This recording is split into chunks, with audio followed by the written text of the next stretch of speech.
Welcome, ladies and gentlemen, guys, gals, and pals.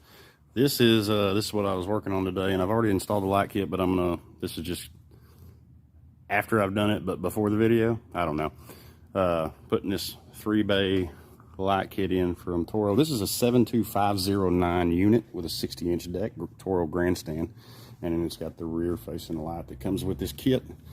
And through the video, I kind of show you really just how it's routed. It's not that hard to install, but yeah, just go through how it's routed and how it's plugged in and kind of how to set it up. It's not that difficult at all, but if you follow along with me, we'll show you how to do this real quick.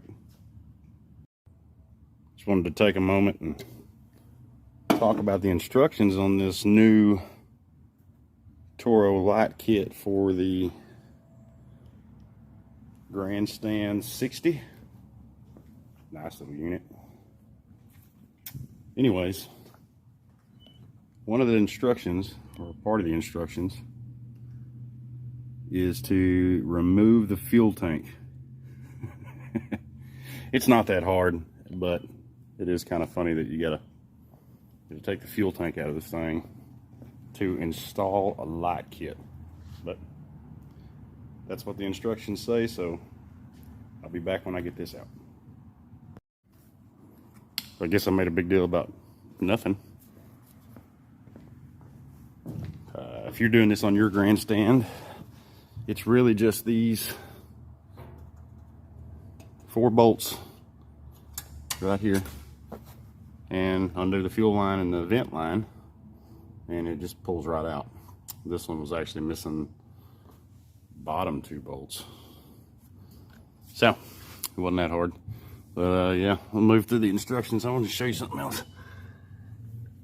I heard a whining under here, what sounded like something hitting paper, like just making noise, but it was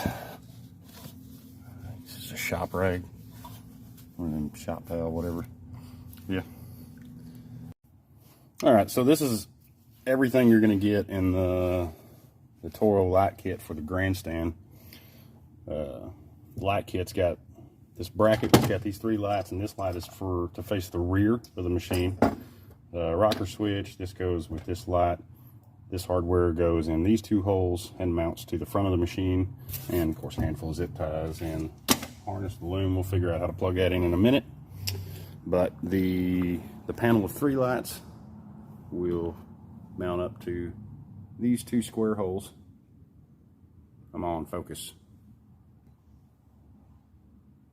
Those 2 square holes right there. So get all that done, get everything mounted up, and then I'll figure out how the wiring goes and show you where all that gets routed to. And we'll be back in a second. All right, so here is the front mounted lights, these 3 up here. And when you tighten all this stuff down, guys and gals, make sure you leave it. I mean, you want it snug, but you want it to where they can move them. You don't want them so tight that when they go to grab this and adjust it, that they just rip it off of its base. But yeah, so those 3 mount, and they come mounted to that bracket, pre-mounted to that bracket. And all you do is, of course, bolt that to the control panel up here. Harness is going to go underneath. Comes with this little connector that goes on the side of the new bracket. Oop, I'm not showing it. This zip tie connector, that's just a push-in connector. Run the harness underneath the control panel. So you're going to keep this light up here unplugged, and you're going to run it up. I've got it all zip tied up already, but these, don't worry about these unless you're going to run the strobe light kit. Of course, it's clearly labeled on there for strobe lights.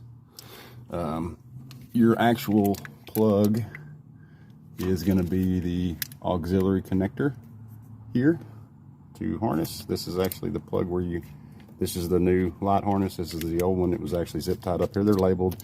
There's an AC plug over here going off of the new harness. This is the light harness, so I guess this is a pigtail to let you continue or get more, or tap into power right here. The rear facing light, this one out here, The way the instructions want you to do it is to go between these two bars and up to the back of the light, and then wrap around the rear of the machine here. Of course, this is going to be covered by the bottom here. And to run it, you probably want to run it behind this. If you really wanted to go crazy, you could put another zip tie up here to kind of keep it off of this rod. That rod doesn't move a lot, so you're not, it's not really in any danger there. But yeah, that's it. And then of course it goes up to the switch that we put in. Gotcha. And up here, of course, the key has to be on.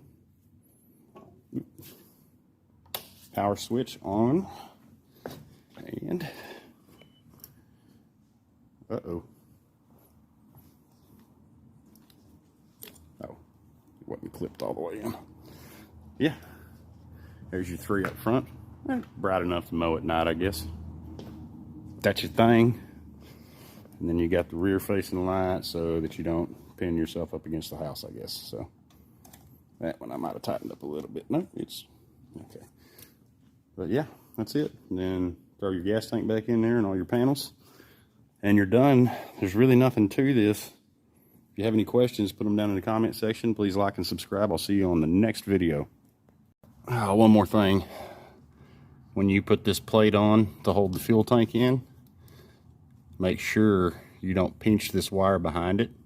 Slide it up behind the wire. You know, you don't want to do that. You don't want to pinch it in there. And yeah. Anyways, just a pro tip for you. Don't forget,